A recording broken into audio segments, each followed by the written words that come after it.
यहाँ हेर्नुहोस् तनाव स्थिति कस्तो तनावग्रस्त हुन पुगेको छ। यहाँ हेर्नुहोस् स्थिति कस्तो तनावग्रस्त हुन पुगेको छ। यहाँ हेर्नुहोस् स्थिति कस्तो तनावग्रस्त हुन पुगेको छ। हजुरले लाइभ प्रसारण हेर्दै हुनुहुन्छ। यहाँ हजुरहरूले लाइभ प्रसारण हेर्दै हुनुहुन्छ। यहाँ हेर्नुहोस् जुगामुगा सुरु भइसक्यो। प्रहरीहरू यहाँ एयरपोर्ट गेटभित्र छिरिसके। यहाँ हेर्न सक्नुहुन्छ स्थिति धेरै नै तनावग्रस्त भइसकेको छ। यहाँ हेर्नुहोस्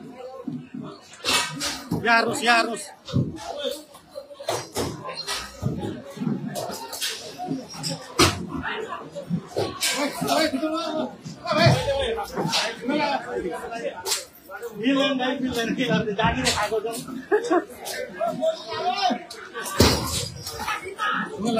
अनि ठिक छ के गर्नु अब।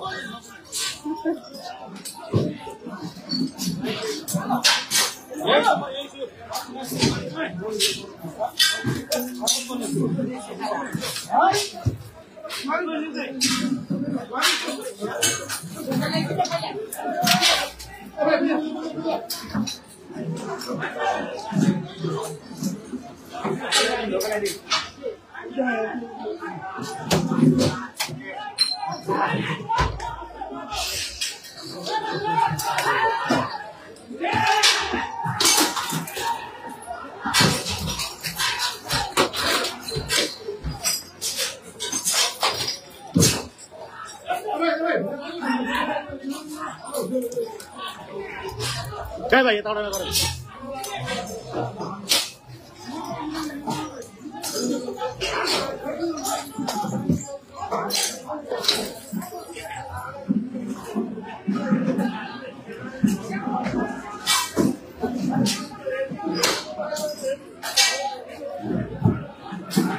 यहाँ हेर्न सक्नुहुन्छ आजको शिवराज चोकमा भएको स्थितिले गर्दाखेरि सिमरा आज कस्तो तनावको स्थितिमा पुगेको छ।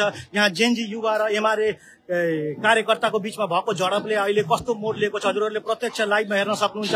जहाँ युवाहरू टोटली पूर्ण रूपले हजुरको आक्रोशित भएको छन्। तिनीहरू पुरै टोटली आक्रोशित भएको छन्। यहाँ प्रहरीले गरेको दमन र एमाले देखाएको शक्तिमाथि यिनीहरूले विरोध गरेर अहिले ढुङ्गामुढा गर्दैछन्। यहाँ हजुरहरूले प्रत्यक्ष हेर्न सक्नुहुन्छ।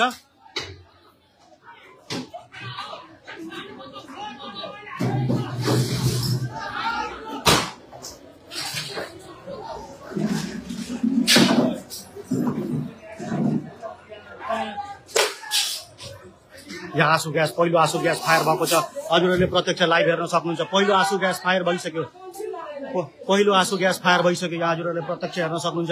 हामीले लाइभमा हेराउँदैछौँ हजुरहरूलाई प्रत्यक्ष हजुरहरूले हेर्न सक्नुहुन्छ। पहिले सबभन्दा प्रथम हामीले लाइभमा हजुरहरूलाई देखाउँदैछौँ। यहाँ अनलाइन न्युज दैनिकबाट म पत्रकार अविनाश अधिकारी। यहाँ पहिलो आँसु ग्यास सिमरा विमानस्थल अगाडि आँसु ग्यास प्रहार भएको छ। नमस्कार गर्छु म शान्त भइदिनु नि यार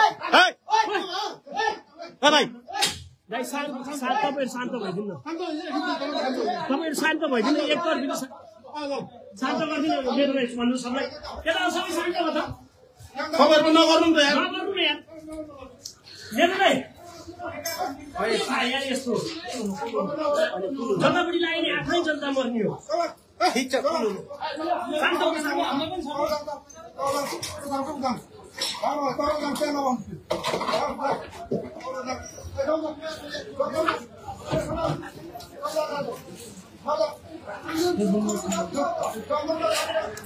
स्थिति धेरै नै तनावग्रस्त छ। हजुरहरूले प्रत्यक्ष लाइभ हेर्न सक्नुहुन्छ। अनलाइन न्युज दैनिक पर्साबाट म संवाददाता पत्रकार अविनाश अधिकारी लाइभ प्रसारण हजुरहरूलाई देखाउँदैछु। हजुरहरूले यहाँ सिमरा एयरपोर्टबाट पहिलो आजको स्थिति बिग्रेर पहिलो आँसु ग्यास फायर भएको पनि देख्नुभयो। हजुरले प्रत्यक्ष लाइभ देख्नुभयो।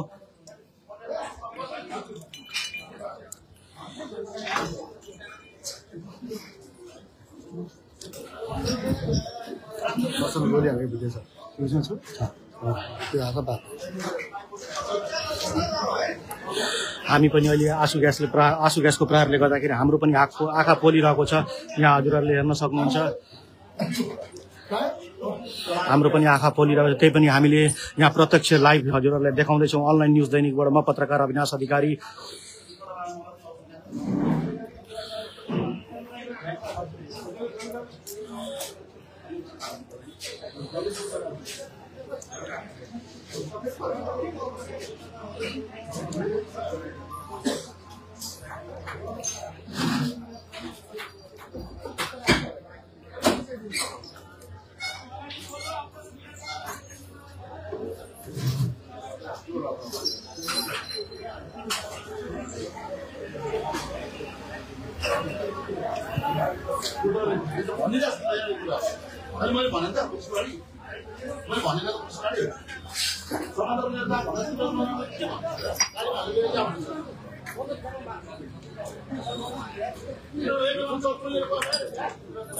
यहाँ प्रत्यक्ष हजुरहरूले हेर्न सक्नुहुन्छ।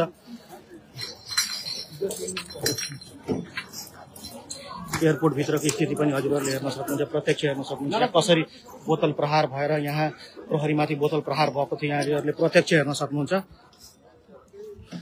हजुरहरूले प्रत्यक्ष हेर्न सक्नुहुन्छ। 5 मिनट अगाडि हजुरको त्यो हुल चाहिँ हामी निकास गेटतर्फ जान्छौँ भनेर कुरा गर्दैछ, तर त्यो स्थिति बिग्रेर यही ढुङ्गा मुढा र बोतल हान्ने स्थिति आइपुग्यो र स्थिति अहिले धेरै नै जटिल भएको छ। यहाँ प्रत्यक्ष हजुरहरूले हेर्न सक्नुहुन्छ लाइभमा कसरी त्यहाँ ढुङ्गा मुढा र बोतल प्रहार भएर कतिसम्मको स्थिति जटिल भएको छ। प्रत्यक्ष लाइभमा हजुरहरूले हेर्न सक्नुहुन्छ। यहाँ बोतलहरू हजुरको एयरपोर्टको धेरै भित्रसम्म बोतलहरू आइपुगेका छन्।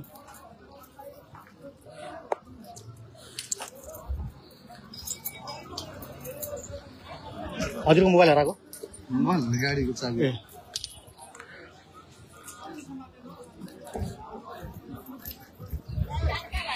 यहाँ एयरपोर्टको पनि हजुरहरूले हेरिसक्नु। यहाँ हेर्न सक्नुहुन्छ पार्किङ गरेर राखेको यात्रुको गाडीको पनि सिसा फुटेको छ। उहाँको के गल्ती थियो र यहाँ हेर्न सक्नुहुन्छ। उहाँले यहाँ पार्किङ गरेर मात्रै राख्नु भएको थियो र यात्रुको पनि यहाँ गाडीको सिसा फुटेको छ। यहाँ प्रत्यक्ष हजुरहरूले हेर्न सक्नुहुन्छ। अरू पनि गाडीहरूलाई ढुङ्गा मुढाहरू लागेछ, बोतलहरू प्रहार भएको छ। हजुरहरूले यहाँ प्रत्यक्ष हेर्न सक्नुहुन्छ।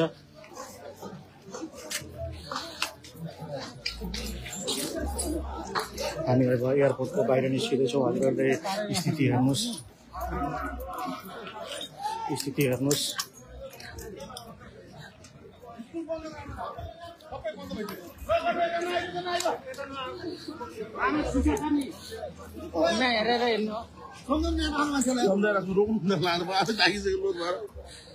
यहाँ हेर्न सक्नुहुन्छ।